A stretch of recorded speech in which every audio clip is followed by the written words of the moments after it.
Assalamualaikum warahmatullahi wabarakatuh. Perkenalkan, nama saya Tiara, NIM 222019036, Program Studi Akuntansi Universitas Muhammadiyah Palembang. Kelas malam ingin mempresentasikan bab 16 yang berjudul Entitas Nirlaba. Karakteristik entitas nirlaba berbeda dengan entitas bisnis.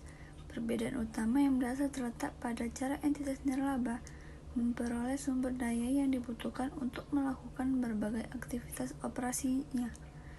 Entitas nirlaba memperoleh sumber daya dari pemberi sumber daya yang tidak mengharapkan pembayaran kembali atau manfaat ekonomi sebanding dengan jumlah sumber daya yang diberikan. Tujuannya adalah mengatur pelaporan keuangan entitas nirlaba. Dengan adanya pedoman pelaporan, diharapkan laporan keuangan entitas nirlaba dapat lebih mudah dipahami, memiliki relevansi, dan memiliki daya banding yang tinggi. Pengertian organisasi nirlaba adalah suatu organisasi yang bersasaran pokok untuk mendukung suatu isu atau perihal di dalam menarik perhatian publik untuk suatu tujuan yang tidak komersil, tanpa adanya perhatian terhadap hal-hal yang bersifat mencari laba atau moneter. Organisasi nirlaba meliputi gereja, sekolah negeri, derma publik, rumah sakit dan klinik publik, organisasi politis, bantuan masyarakat dalam hal perundang-undangan, organisasi jasa sukarelawan, serikat buruh, asosiasi profesional, institusi riset, museum, dan beberapa para petugas pemerintah. Karakteristik organisasi nirlaba. Suatu organisasi dapat dikelompokkan sebagai organisasi nirlaba bila memenuhi kriteria sebagai berikut. 1. Sumber daya entitas nirlaba berasal dari para penyumbang yang tidak mengharapkan pembayaran kembali atau manfaat ekonomi yang sebanding dengan jumlah sumber daya yang diberikan. 2. Menghasilkan barang atau jasa tanpa bertujuan memupuk laba, dan jika entitas nirlaba menghasilkan laba, maka jumlahnya tidak dibandingkan kepada para pendiri atau pemilik entitas nirlaba tersebut. Tidak ada kepemilikan seperti lazimnya pada entitas bisnis, dalam arti bahwa kepemilikan dalam entitas nirlaba tidak dapat dijual, dialihkan atau ditebus kembali. Pembatasan yang ditetapkan oleh donatur dibedakan dengan syarat yang ditetapkan oleh donatur. Suatu syarat yang ditetapkan oleh donatur menyebabkan si donatur memperoleh kembali uangnya atau membebaskan dari janji untuk memberikan jika syarat tidak terpenuhi. Pembatasan oleh donatur secara sederhana membatasi penggunaan aktiva yang disumbangkan, dan jika ada kejelasan apakah donatur tersebut menyebut syarat atau pembatasan janji, suatu janji diasumsi sebagai dengan syarat. Tindakan donatur untuk memastikan akuntabilitas organisasi nirlaba penerima dana antara lain. Yang pertama, memantau aktivitas organisasi nirlaba. 2. Kunjungan donatur ke lokasi kegiatan. 3. Meminta organisasi penerima dana untuk membuat laporan keuangan maupun laporan kegiatan. 4. Membandingkan anggaran dengan realisasi anggaran untuk mengevaluasi penggunaan dana. 5. Mewajibkan penerimaan dana untuk menyerahkan laporan keuangan yang diaudit oleh akuntan publik. 6. Mengirim auditor untuk mengaudit laporan keuangan penerima dana. Transaksi pertukaran adalah transfer secara timbal balik di mana kedua belah pihak memberi dan menerima jumlah yang sama.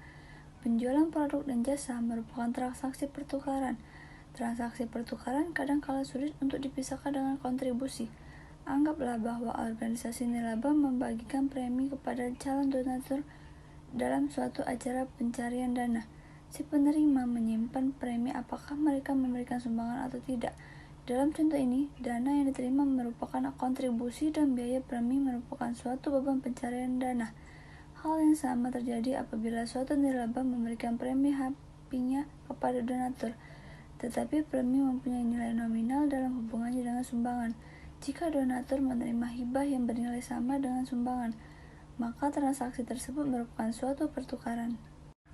Transaksi keagenaan. Suatu transaksi keagenan adalah suatu aktiva yang ditransfer kepada organisasi nirlaba, namun organisasi tersebut hanya memiliki sedikit atau tidak ada sama sekali keleluasan untuk menggunakan aktiva tersebut. dan aktiva diteruskan kembali kepada pihak ketiga. Penyedia sumber daya menggunakan entitas nirlaba sebagai agen atau perantara untuk mentransfer aktiva kepada pihak ketiga yang menerima.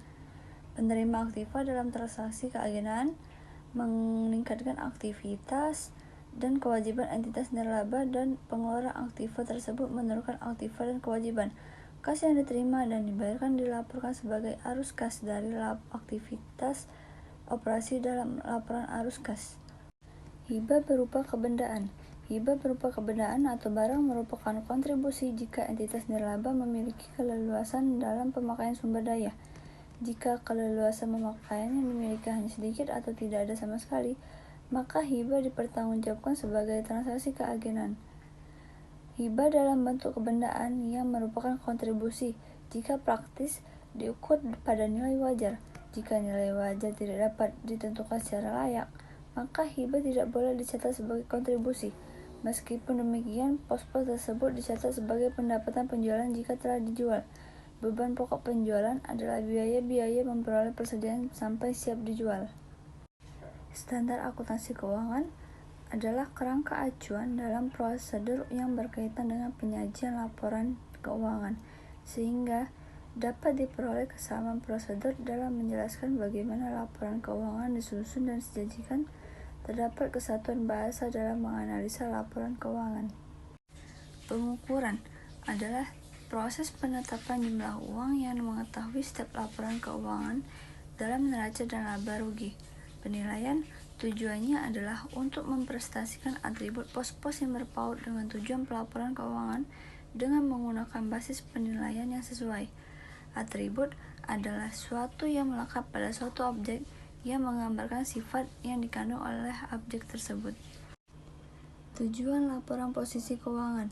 1. Kemampuan entitas nirlaba untuk memberikan jasa secara berkelanjutan. 2. Likuiditas, fleksibilitas keuangan, kemampuan untuk memenuhi kewajibannya dan kebutuhan pendanaan eksternal. Akun-akun yang terdapat dalam laporan posisi keuangan.